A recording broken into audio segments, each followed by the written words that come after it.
A very good morning to all of you. Foreign Secretary Prasad Karyavasam, ladies and gentlemen. It is a great pleasure to join you all this morning at the second Indian Ocean Conference. I had the privilege of attending and speaking at the first one in Singapore last year. Since then, a number of important developments pertaining to the Indian Ocean region have taken place, and my remarks today are aimed at analyzing these happenings while also explaining India's evolving thinking on this important subject. Some months ago, at an interaction on this subject in this very city, the significance in geopolitics of oceans in general and the Indian Ocean in particular was raised. It brought out that we do not actually think of oceanic spaces as we do of continents, and instead tend to regard them as relatively neutral, characterless vacuum to be filled by those powers who are the most active.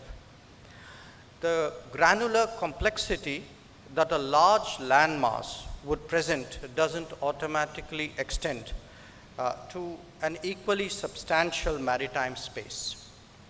Some of that is understandable because it doesn't have the same population density. But somewhere in our thinking is the assumption, possibly reinforced by the colonial period, to regard the seas as passages of transit and not an arena of activity by itself. The point I wish to underline is that perhaps the time has come for us to devote more energies and attention to a greater understanding of maritime activities and cultures, and not regard them simply as an adjunct to the littoral. Now, even as oceans go, the Indian Ocean is one that has been particularly disadvantaged in recent history. The irony actually is that it has long had an essential unity that is based on the monsoons. In fact, if anything, it is relatively unique in that regard. No other part of the maritime world has its fundamental economic activities so directly derived from cycles of nature. This unity was expressed over the ages, primarily through maritime trade rhythms, that then carried over into migration, traditions, practices, and faith. As a result, this ocean evolved its own special identity that is based on mobility, acceptance, and interpenetration. Its historical inheritance is visible across its entire expanse, whether it is the Hindu temples in Bali or Mysore, in fact, all the way up to Changzhou on the Chinese coast, in Arab communities in Aceh and eastern Sri Lanka, or in the Wak-Wak settlers in Madagascar. Indeed, there are few more striking examples of global trends being expressed throughout the region as local presence.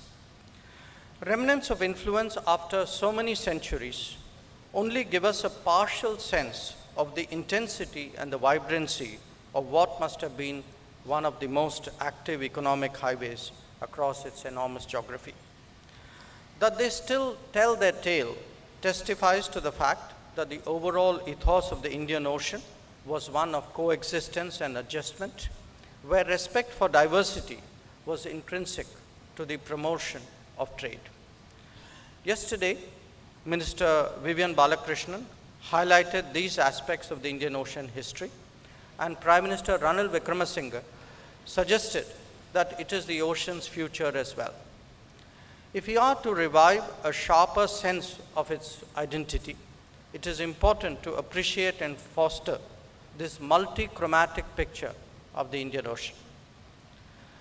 If pluralism and syncretism are deep historical traits in the recent past, they have been strengthened by liberalism as well.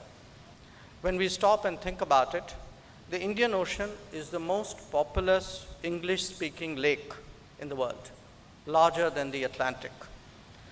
The colonial era may have done damage to this ocean community, but it did leave some good behind in institutions, practices, and values that today are naturally supportive of international norms and rule of law. My point is that this combination of history, both ancient and more recent, provide the foundation to build a more contemporary region with its own personality. The reasons why we do not readily appreciate the unity of the Indian Ocean are complex and probably worthy of a debate by themselves. In part, it was the effect of the lateral fragmentation of the region by external powers. Colonial powers certainly created artificial firewalls through their administrative jurisdictions that diluted centuries of natural movement and contacts. Their dominance also saw an accentuation in the divisions between the ocean and its littoral societies, with a shrinking of maritime practices and capabilities.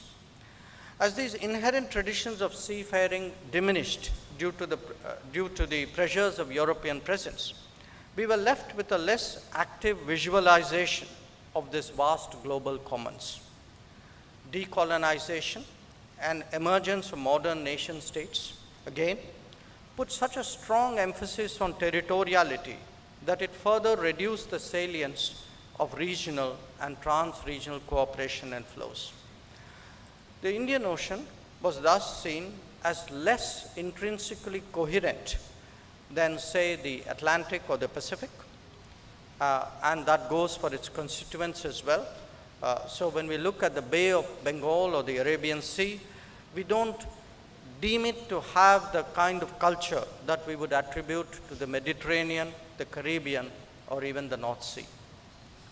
The questions which arise and should be subjects for debate in this conference are whether we should revive the ethos of the Indian Ocean region, whether we can, and if so, how do we do it?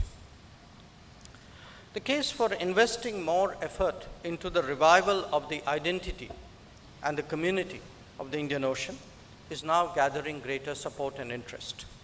It could be said that our collective presence at Colombo is itself an affirmation of these objectives. There are a number of reasons to explain this trend. To begin with, littoral countries have generally developed very strongly in the last few decades, with higher economic growth, better social indices, greater political influence, and more confident international postures. Together, they have lifted the overall region to greater prominence in world affairs. It is their aggregate national development, when combined with the progress of East Asia, that has led to the resurgence of Asia in global politics. The practical consequences of this growth have been a very marked increase, both on the demand and supply side, of goods and commodities throughout the Indian Ocean. As a result, the ocean may well be on track to reclaim its historical reputation as the world's primary economic highway. Now, it is rare for opportunities and benefits to come without challenges or responsibilities, and the Indian Ocean is no exception. We have already seen greater threats of piracy at its extremities. There are other factors that could also impede the regular and smooth flow of commerce. The ocean and its littorals are particularly vulnerable to the threats of radicalization and terrorism. They are also feeling the consequences of climate change while being susceptible to pandemics. It is evident that responses must come from the neighborhood itself. Both natural and man-made disasters and humanitarian situations can and will occur in a part of the world where fault lines of various kinds run deep. From the perspective of Indian experience, we have seen that in recent years, in the civil war in Yemen, in the earthquake in Nepal, in the water crisis in Maldives, and the landslides in Sri Lanka. Today, we cannot realistically expect that distant societies that are increasingly engrossed in themselves would react to emergency situations far away. This is an era of dispersed power arrangements that call for self-help and burden sharing. The Indian Ocean, like many other regions, must find more solutions within. Reconstituting a community identity in the Indian Ocean will be a painstaking endeavor. In its structured form, it would require oceanic forums like the Indian Ocean Rim Association to acquire greater content and higher profile. But that perhaps is an overly formal way of approaching what is really a very complex challenge. At the end of the day, getting a large number of countries with distinctive histories and diverse cultures to collect around a shared ocean space requires institutional and informal, regional and global, economic, cultural, and civil society solutions. Building blocks do exist once we start thinking of them in that manner. From the security perspective, the Indian Ocean Naval Symposium offers a broad-based platform for an exchange of views. We have initiatives like RECAP or SOMS in Southeast Asia, and the CGPCS, the Contact Group of Somalia, and anti-piracy patrols of the Gulf of Aden at the western extremity of this ocean. In addition, there are national, bilateral, and plurilateral cooperative endeavors in play in the fields of maritime domain awareness, coastal surveillance, and white shipping that can contribute to larger oceanic security and safety. In this uncertain world, if there is a point of agreement, it is that the salience of alliances is decreasing. It is equally apparent that old-fashioned military rivalries are giving way to more subtle and complicated competitions of influence. The future is to get nations whose interests are aligned or even overlap to work together on global and regional challenges in a non-formal but effective way. That would mean somewhat different agendas and conversations, perhaps with a more open mind and an appreciation of what each player can bring to the table. This trend is visible already in naval exercises, strategic consultations, or infrastructure projects. But stability and order cannot be built only on the strength of capabilities. It must be tempered by the discipline of law, in this case, respect for UNCLOS, which was recognized by IORA as the constitution for the oceans. Freedom of navigation and overflights must be a given. At the same time, let us not forget that this region boasts of established regional organizations, foremost among them being the ASEAN. The GCC in the Gulf, SADC in Africa, or the BIMSTEC in the Bay of Bengal can each make their contribution felt towards a larger cause. In fact, it could even be contemplated that larger global organizations like the Commonwealth could collaborate to strengthen capacities in the Indian Ocean region. Another promising avenue of exploration are initiatives like the Asia-Africa Growth Corridor, whose vision document was unveiled at the recent meeting of the African Development Bank. Or perhaps the International North-South Transport Corridor that promises to reduce transit time and costs from Asia to Europe. Connecting these many dots and lines to create a greater sense of coherence is today a growing necessity. Clearly, much depends on how the possibilities of connectivity unfold in Asia. There are various approaches and initiatives that offer choices to the nations of this region. Many would understandably like to make the best of all these opportunities. But the experiences of the last decade underline the importance of making mature and considered decisions in this regard. There is a growing recognition that following universally accepted international norms, good governance, rule of law, transparency, openness, and equality are essential for better outcomes.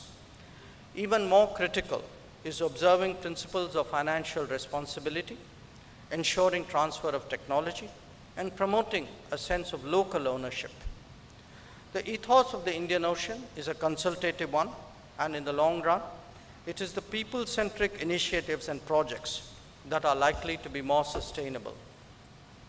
While we tend to think of connectivity in physical terms, let us also not forget that it has softer aspects that are no less important. People-to-people contacts, religious travel and exchanges, heritage conservation, and cultural promotion are all enabling factors that can contribute to a greater sense of bonding.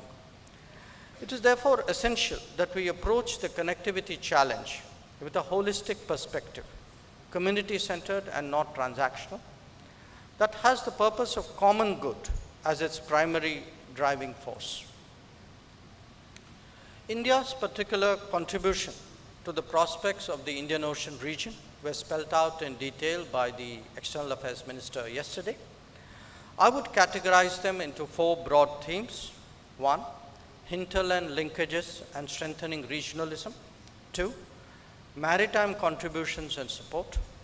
3, linking South Asia to Southeast Asia through an Act East policy and to the Gulf through a Think West approach. And 4, assume larger responsibilities as a net security provider with an integrated approach, reflected in the Sagar vision, which the minister spoke about yesterday. Each of these aspects is by now sufficiently advanced to be appreciated by those who have an interest in this region's future.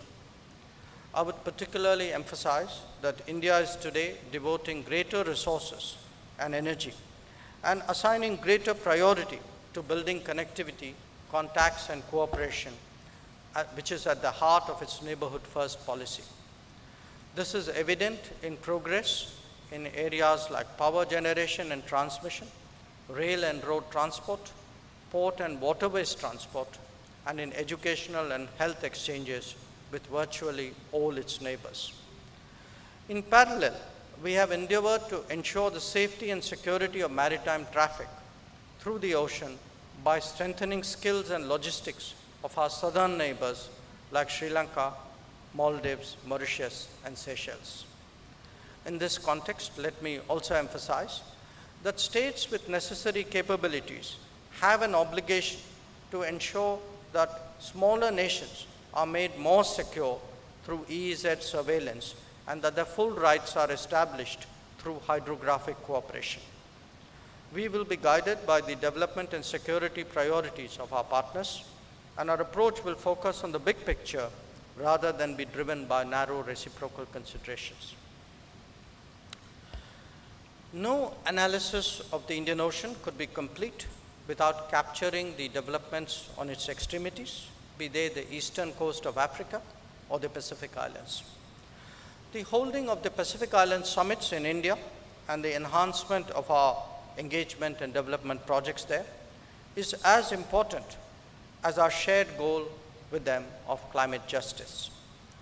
The story of India's development assistance to Africa has similarly not perhaps got the attention it deserves, partly because we have chosen not to play to the gallery. On the contrary, its focus on people-centric economic and social activities may have given it a lower profile, but probably ensured a broader support.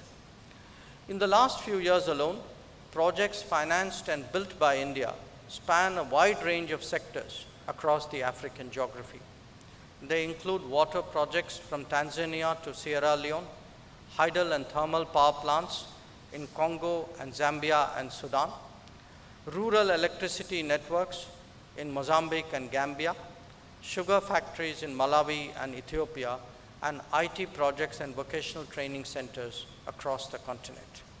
We are today closely engaged with East African countries on the Indian Ocean periphery, with whom we have a longer historical contact and closer proximity.